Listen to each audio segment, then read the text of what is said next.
This is Freedom Global News.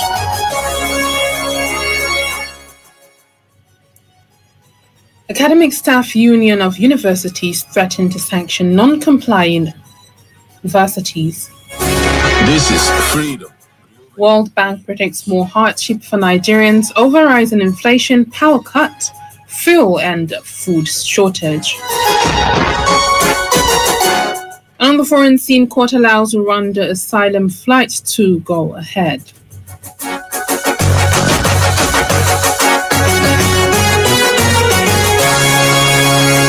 This is Freedom Global News. Good evening. You listen to Freedom Global News on 99.5 FM. I am Hauwa Adamu Kiyawa. Today is the 13th of June 2022. And now the news in full. The Academic Staff Union of Universities, ASU, has threatened to query universities that have failed to comply with this decision to remain on strike while negotiations with the federal government continues. ASU President Professor Emmanuel Osodeke said this in an interview with newsmen today in Abuja. It could be recalled that ASU had been on strike for the past 5 months to press home its demands.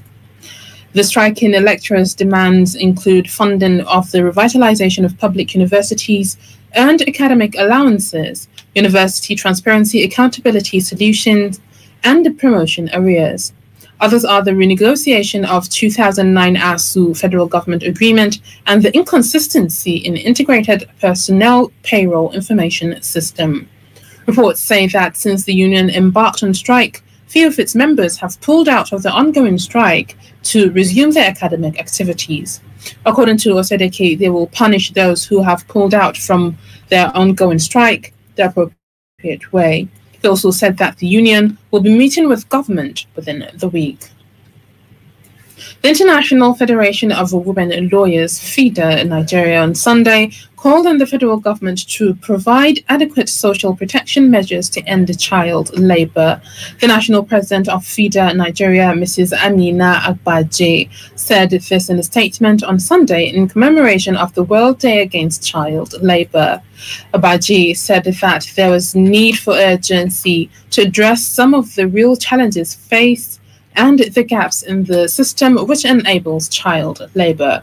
She said that it is estimated that without mitigation strategies, the number of children in child labor could rise by 8.9 million in the world by the end of 2022 due to higher poverty and increased vulnerability.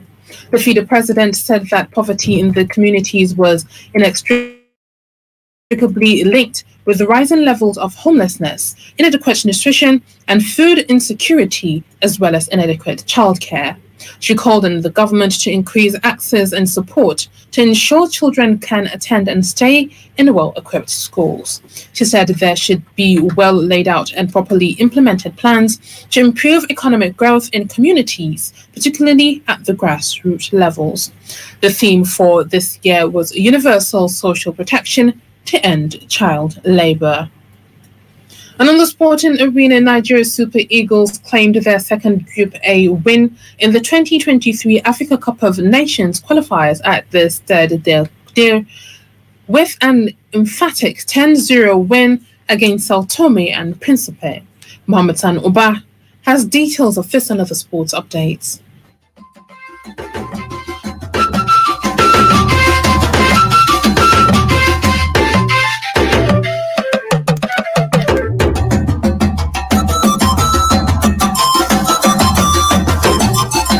The Super Eagles confirmed their superiority over Sao Tome and Principe with a 10-0 thrashing. It was also a match with many firsts and the biggest ever win in Nigerian history since the Eagles trounced neighbors Benin Republic 10-1 in 1959. Similarly, Minister of Youth and Sport Development Sunday Dare has showered praises on Team Nigeria for making the country proud at the just concluded African Senior Athletic Championships in Mauritius. After a heartwarming performance, Team Nigeria won 5 goals gold, 3 silver, and 3 bronze medals to finish third on the medal table behind Kenya and South Africa. In another update, Erling Braut Haaland said he is in the right place to fulfill his ambitions after completing a 51.2 million euros transfer to Manchester City from Borussia Dortmund. The 21-year-old scored 86 goals in 89 games for Dortmund and arrived at the Premier League champions as one of world football's most coveted forwards. He has signed a 5-year deal until 2027 and will join the club on July 1. Meanwhile, Liverpool have reached a deal with Benfica to sign Uruguay striker Darwin Núñez. The Portuguese club have confirmed.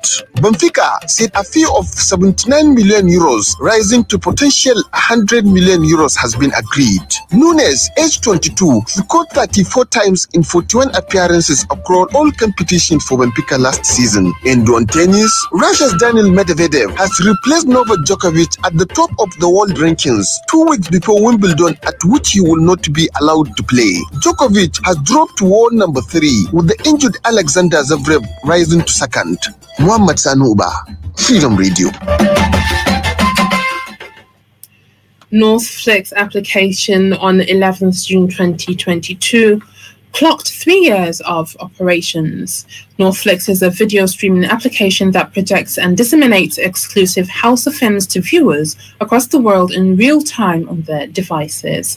The Chief Executive Officer of the company and creator of Northflex, Jamilu Abdussalam, made a statement in a release issued to newsmen on Saturday, 11th June 2022.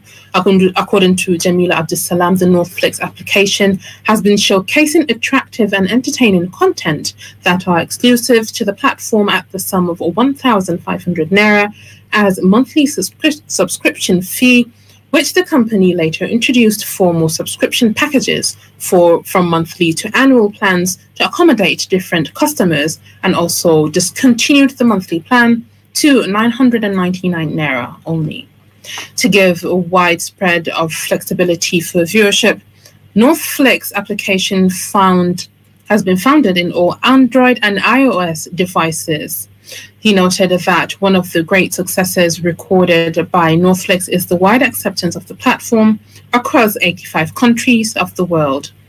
He also noted that the secrets to their outstanding performance on Northflex includes the strong relationship with practitioners in the industry and its nose for quality content. The team's efforts to hold up standard in the industry.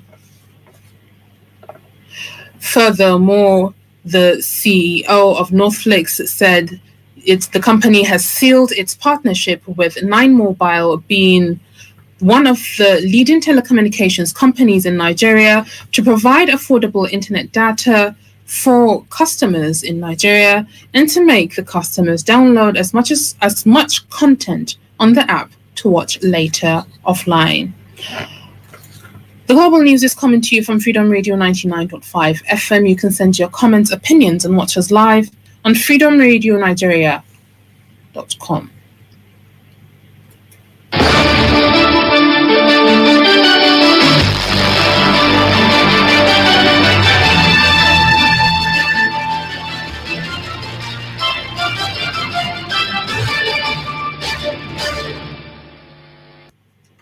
Welcome back. You still listen to Freedom Global News on 99.5 FM. The World Bank has predicted more hardship for Nigerians and the citizens of Angola over the rise in inflation, increased power outages, as well as shortage in fuel and food. This is in spite of the steady rise in crude oil prices, reaching over $120 per barrel, expected to benefit these countries, which are two of Africa's largest oil producers.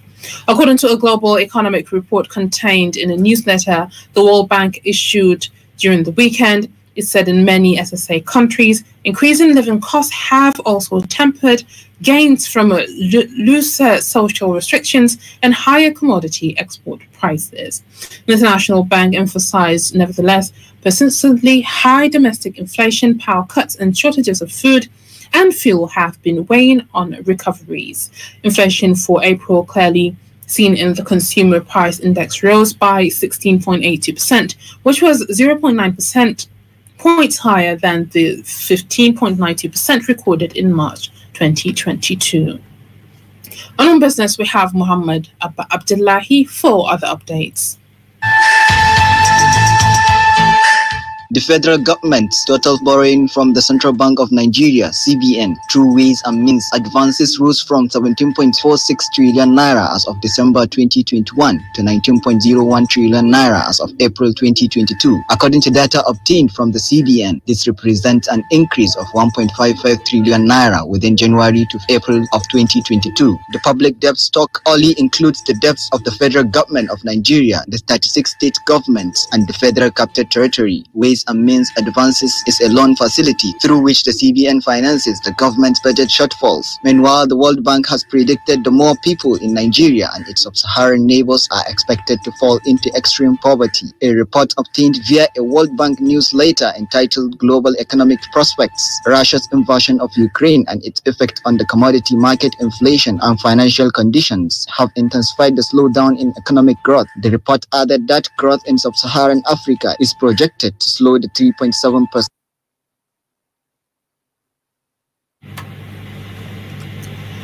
The coalition of northern groups CNG have condemned the monetization of politics and compromise of the party delegates through blatant manipulation in the recent primary elections. The spokesperson of the group, Abdul Aziz Suleiman, made this known at a press briefing organized by the association, which held in Kano today. CNG added that the just concluded primary elections of all the political parties was nothing but a steady elevation of instances of political corruption that has been tearing apart the political fabric of the country. The coalition of northern groups noted with utter dismay and perplexity the irony of celebrating a democracy whose standard practice has been utterly bastardized by politicians who see power as an end to itself. CNG especially notes the ugly trend that manifested at the just concluded primary elections of all the political parties that was nothing but a steady elevation of instances of political corruption that have been tearing apart the political fabric of the nation in Nigeria's fourth republic dispensation. The group also appreciated the gesture by the political parties, whom acknowledged and welcomed the adoption of the popular demand for an open democratic practice of allowing all eligible candidates from every section of the country.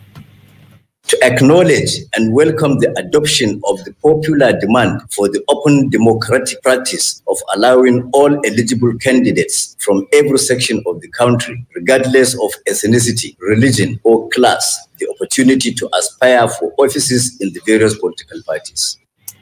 The coalition of the Northern Group commended the younger generation politicians that aspired, particularly the presidential party tickets, and raised their hopes for a better future. On history, on this day in 1967, President Lyndon B. Johnson nominated Thurgood Marshall to become the first black justice in the United States Supreme Court. And if Hauwa Adamu Kiyawa has more details.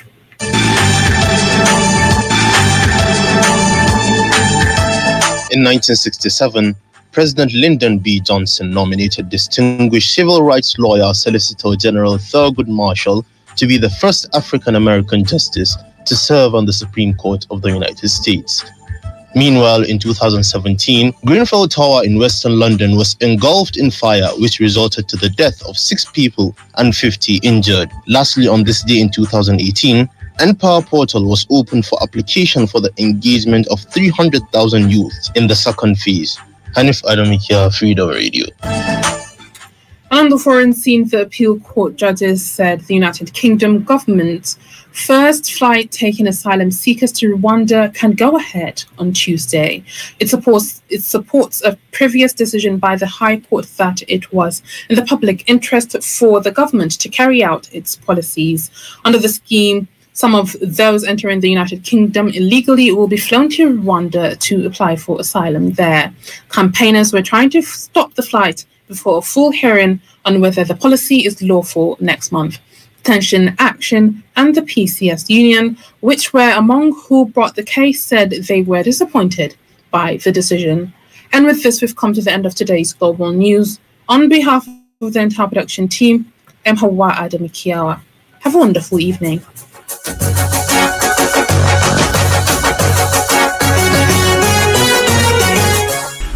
Stay. Freedom, freedom, freedom, freedom, freedom.